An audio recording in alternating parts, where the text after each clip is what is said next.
आज मैं BA part 1 Hindi honours के छात्र छात्राओं को हिंदी ऑनर्स के द्वितीय पत्र से पंचरत्न से जिसके संपादक प्रोफेसर रामचंद्र घोष है। कभी कभी परीक्षा में संपादक के नाम पूछ लेता है, इसलिए मैं संपादक का नाम भी बता रही हूँ ताकि विद्यार्थियों को याद रहे। पंचरत्न जिसके संपादक प्रोफेसर रामचंद्र घोष हैं, इसमें 5 कवियों की काव्य पढ़ने हैं, जिसमें सर्वप्रथम विद्यापति के पदावली से 5 पद दिए गए हैं। दूसरा सूरदास द्वारा रचित भ्रमर गीत से कुछ पद दिए गए हैं। तीसरा कबीरदास के कुछ पद और कुछ दोहे दिए गए हैं। चौथा गोस्वामी तुलसीदास द्वारा रचित कवितावली से कुछ पद दिए गए हैं। और 5वां जायसी द्वारा रचित पद्मावत के प्रेम खंड से कुछ पद दिए गए हैं। तो मैं सर्वप्रथम विद्यापति द्वारा दिए हुए पदों को ही बता रही हूँ। दूसरे वीडियो में अन्य और भी पदों के बारे में बताऊंगी। BA के विद्यार्थियों को अधिकांश इस पंचरत्न से द्वितीय पत्र में व्याख्या और उसके भावार्थ पूछता है, इसलिए विद्यार्थियों को समझने में आसानी हो, इसी उद्देश्य को रखकर मैं इसे समझाने का प्रयास कर रही हूँ।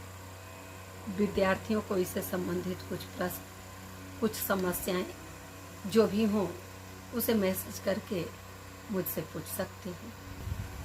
पिछले वीडियो में मैंने विद्यापति के जीवन के संबंध में कुछ जानकारियां उपलब्ध कराई थी।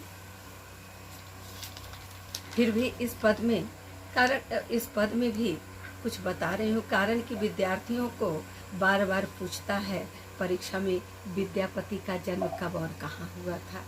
तो सर्वप्रथम मैं विद्यापति के बारे में बता दूं कि विद्यापति का जन्म, मैथिल कोकिल विद्यापति का जन्म 12वीं सदी के बिहार के दरभंगा जिले के बिस्फी नामक गांव में हुआ था, जो आज बिहार के मिथिला क्षेत्र के मधुबनी जिले के अंतर्गत है।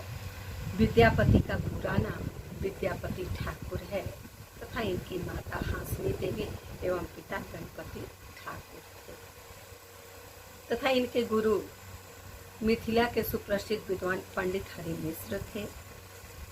विद्यापति को अभिनव जयदेव, मैथिल कोकिल, कवि शेखर, आदि कवि आदि नामों से भी जाना जाता है।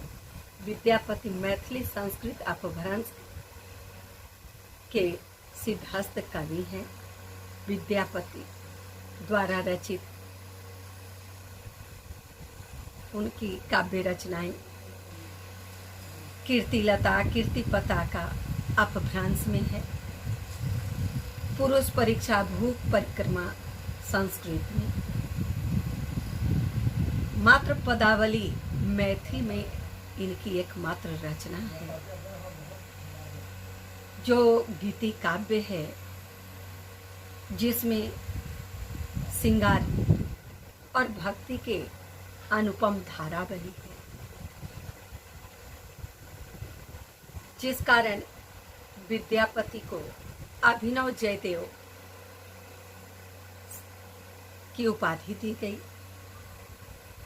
विद्यापति की पदावली की तुलना जयदेव के गीत गोविंद से की गई है। भाव अभिव्यक्ति, भाषा आदि की दृष्टि से महत्वपूर्ण है। विद्यार्थियों को विद्यापति के पदावली से हिंदी साहित्य में पढ़ना है।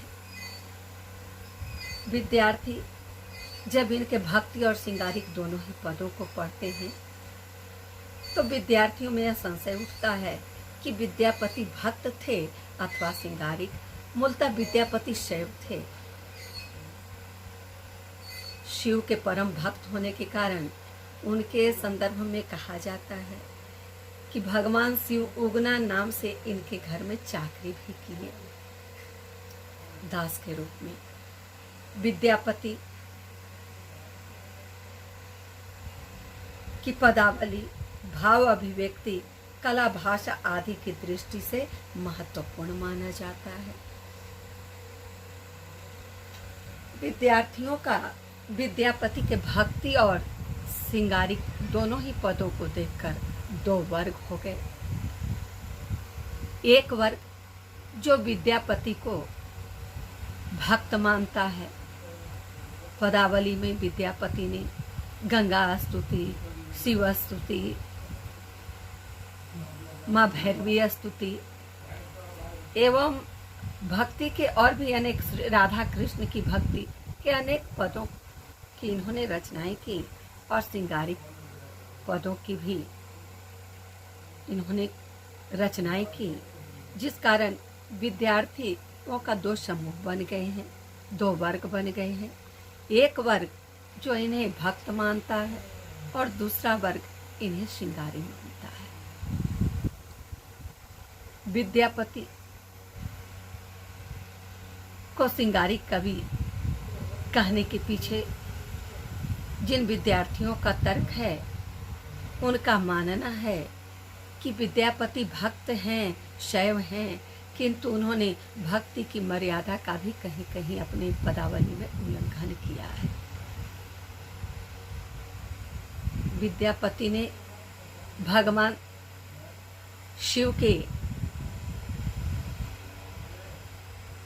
तुलना भी नारी मांसल अंगों से की है, जहां इनकी भक्ति की मर्यादा भंग होती है। लोग इन्हें भक्त मानने से इनकार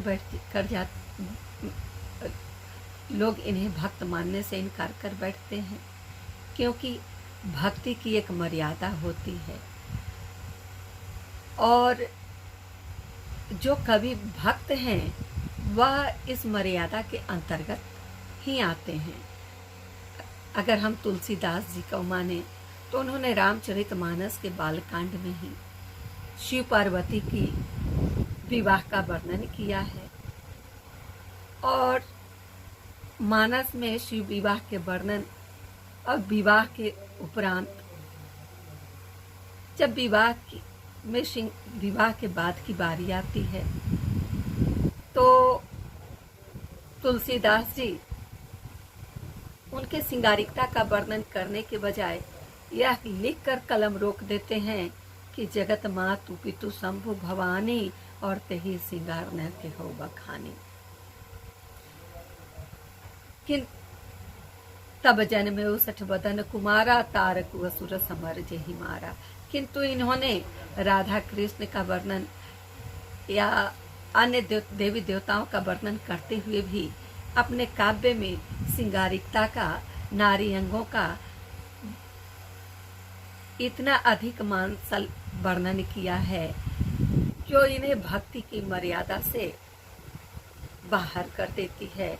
इसलिए हिंदी साहित्य में बार बार विद्यार्थियों को प्रश्न पूछा जाता है कि विद्यापति भक्त कवि हैं अथवा श्रृंगारी।